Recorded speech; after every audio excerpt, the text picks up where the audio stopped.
ओम शांति। हम भी खुश हैं, आप भी खुश रहेंगे।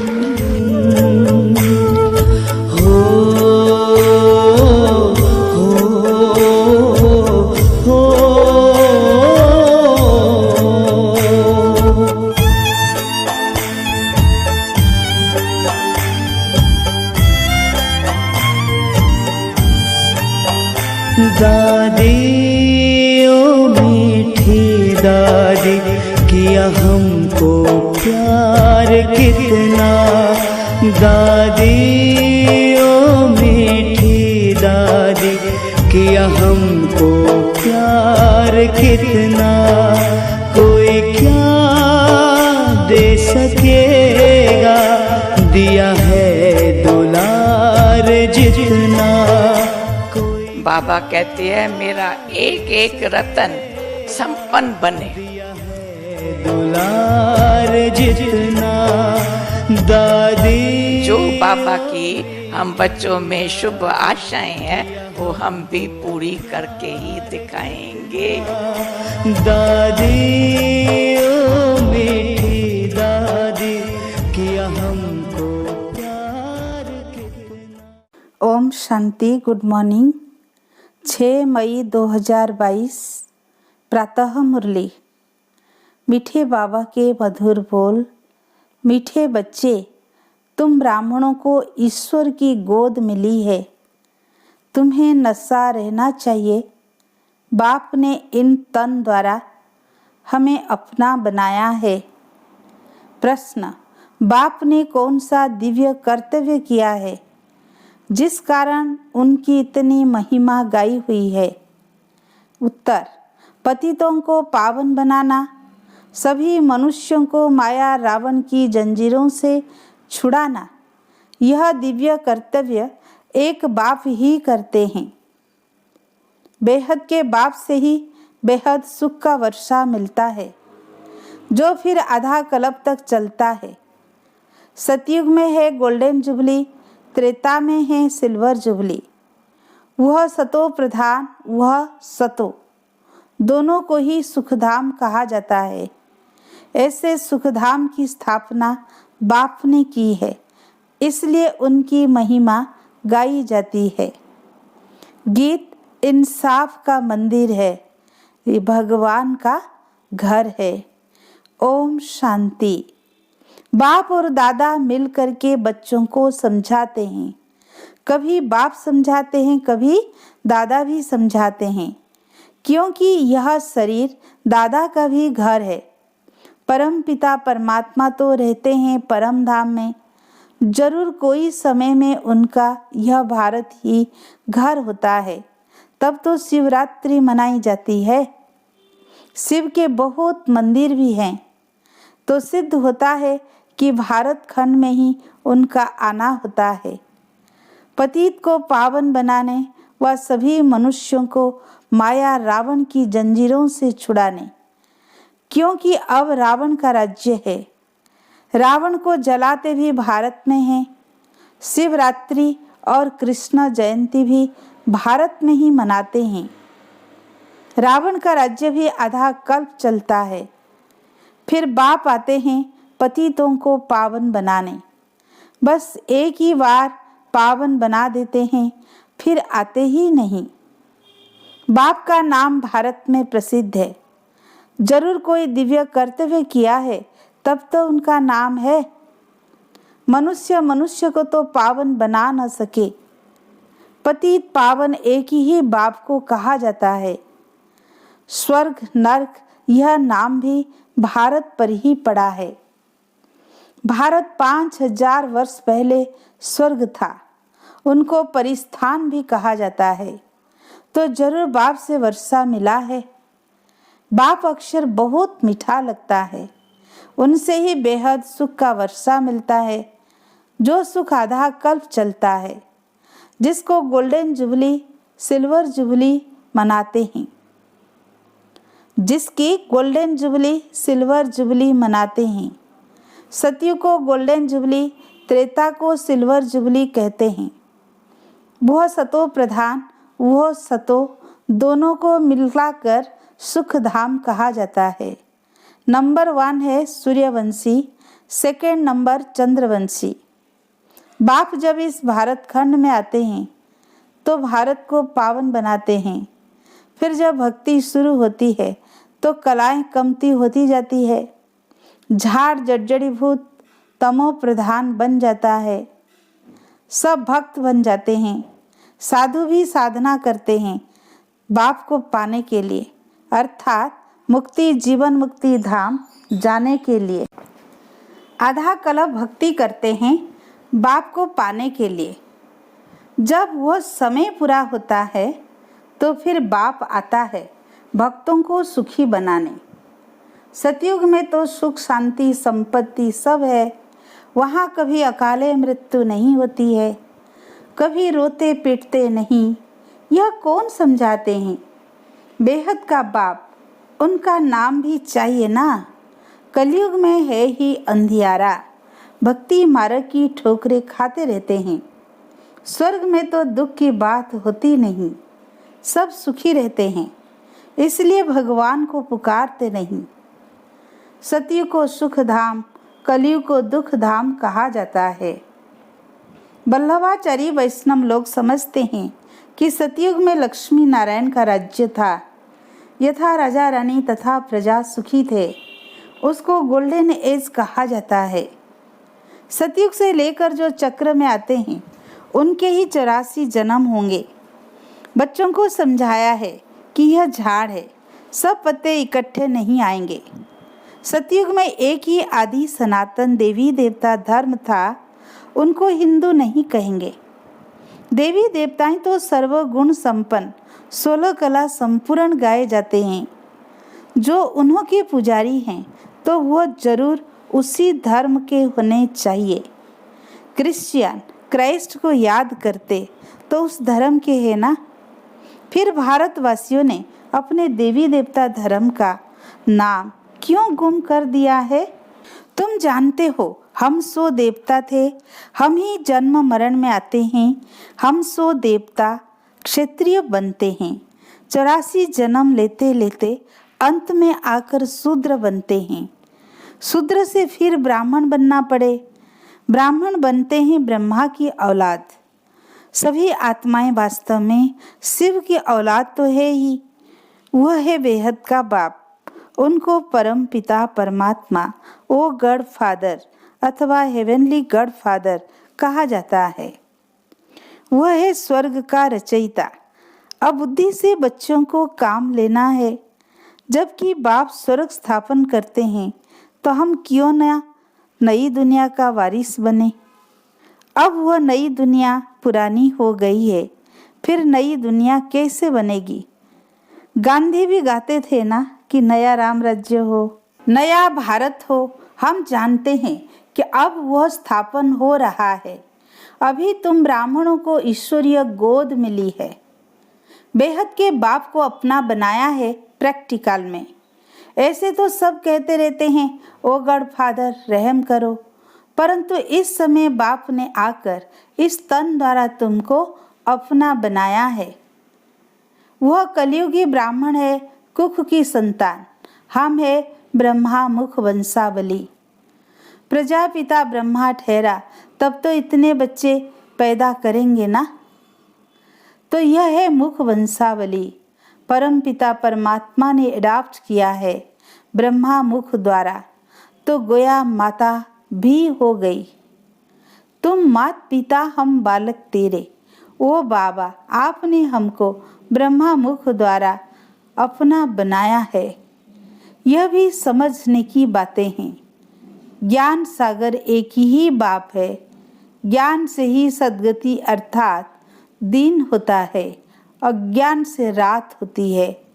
कलयुग तो रात है ना, इनको भक्ति मार्ग कहा जाता है।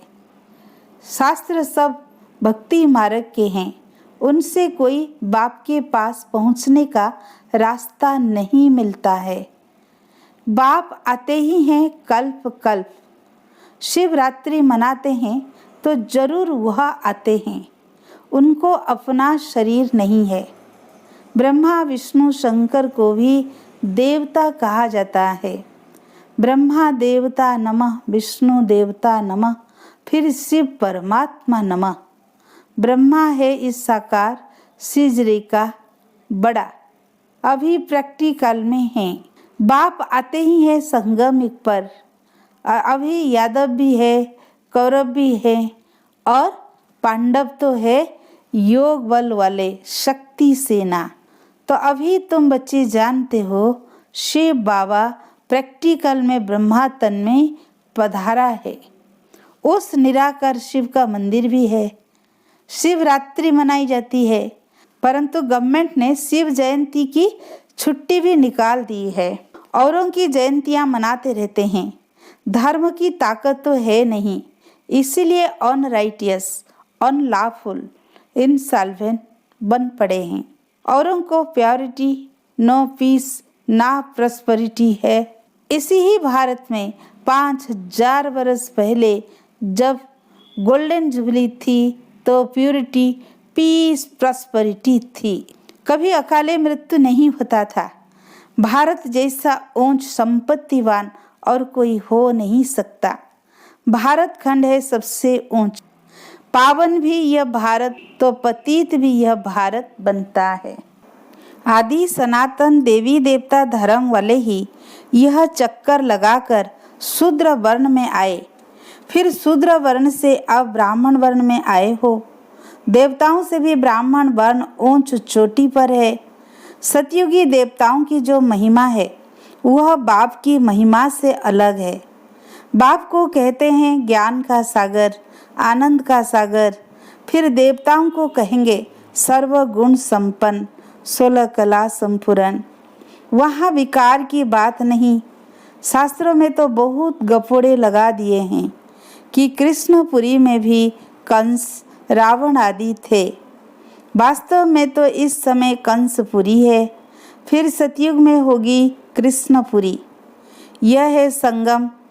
इसलिए ही उन्होंने कंस, जरासंधी, रावण आदि को सतयुगी देवताओं से मिला दिया है। यह है ही आसुरी रावण संप्रदाय। अभी तुम ईश्वरीय संप्रदाय बने हो। ईश्वरीय गोद में आकर पवित्र बन फिर 21 जन्मों के लिए दैवी गोद में जाते हो। 8 जन्म दैवी गोद, फिर 12 जन्म क्षेत्रीय गोद। भारत में ही यह गाया हुआ है कि कन्या वह जो 21 कुल का उद्धार करे, सो तुम ही वह कुमारियां हो। अभी तुम हो ईश्वरीय कुल के।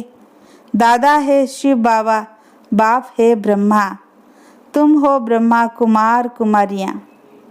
वर्षा उस बेहद के बाप से मिलता है। देने वाला वह है, वह तो निराकार है। वो राजयोग अब कैसे सिखलाएं? नर से नारायण बनाने लिए जरूर साकार शरीर चाहिए। तो इस पति तन में आते हैं जिसने 84 जन्म लिए हैं। यह बड़े से बड़ी यूनिवर्सिटी है जहाँ स्वयं गॉड बैठ राजयोग सिखलाते हैं, राजाओं का राजा बनाने। गीता का रचयिता कृष्ण नहीं, गीता माता ने कृष्ण को जन्म दिया। जो देवता बने उन्हों को जन्म मिला शिव बाबा से। क्रिश्चियन को जन्म मिला बाइबल से, क्राइस्ट द्वारा। तुमको भी ब्राह्मण से देवता किसने बनाया? शिव बाबा ने ब्रह्मा मुख द्वारा। यह तुम्हारा है बेहद का सन्यास। वह है हद का रजोगुणी सन्यास, वह निवृत्ति मार्ग का सन्यास। तुमको वैराग्य आया है इस पुरानी छी दुनिया से। तुम जानते हो कि यह तो अब खत्म होने वाला है। इससे तो क्यों ना हम स्वर्ग के रचयिता बाप को याद करें। बाप कहते हैं, लाडले बच्चे, तुम बहुत जन्मों के बाद आकर मिले हो। तुमने 84 जन्म पूरे लिए हैं। अब तुमको फिर देवता वर्ण में जाना है। इसमें परहेज भी बहुत रहते हैं। अशुद्ध चीज खा न सके।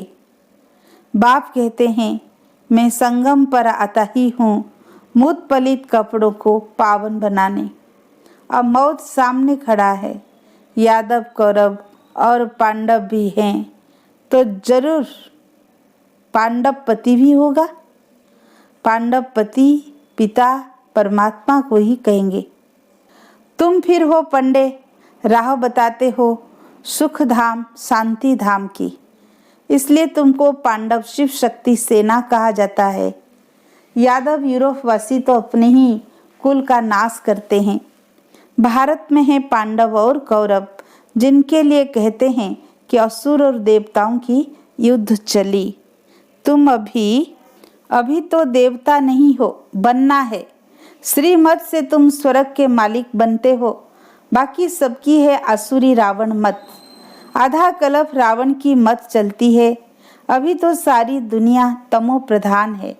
यह है रुद्र ज्ञान यज्ञ, जहाँ बाप बैठ राजयोग सिखलाते हैं। जब राजाई स्थापन हो जाती है तो यह विनाश ज्वाला प्रज्वलित होती है। यह ज्ञान प्राय लोप हो जाता है। फिर ड्रामा अनुसार जो भी शास्त्र हैं भक्ति मार्ग के वही निकलेंगे। सन्यासियों के फॉलोअर्स बहुत होंगे। सभी पाप धोने गंगा पर जाते हैं। अब गंगा नदी तो किसी को पावन कर नहीं सकती, वह तो पानी के सागर से निकली हुई है। ज्ञान गंगाएं तुम हो जो ज्ञान सागर से निकली हो।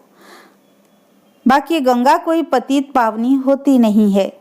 बच्चों को फिर से भक्ति का फल बेहद सुख का वर्षा देने आया हूँ। जो बाप से आकर पढ़ेंगे वही स्वर्ग में आएंगे, बाकी सब अपने अपने सेक्शन में चले जाएंगे। इस ड्रामा चक्र को भी समझना है। चक्र को जानने से तुम चक्रवर्ती राजा बनते हो। गवर्नमेंट ने भी चक्र निकाला है। 3 शेर दिखाकर फिर नीचे लिखते हैं सत्यमेव जयते। अगर शिव बाबा तुम सब पार्वतियों को आकर अमर कथा सुना रहे हैं, अमरपुरी का मालिक बनाने, इसको ही सत्यनारायण की कथा व अमर कथा कहा जाता है। यह कथा एक ही बार सुनकर तुम स्वर्ग के मालिक बनते हो, बाकी सब है दंत कथाएं। अच्छा, मीठे मीठे सिकिलधे बच्चों प्रति माता पिता बाप दादा का याद प्यार, गुड मॉर्निंग।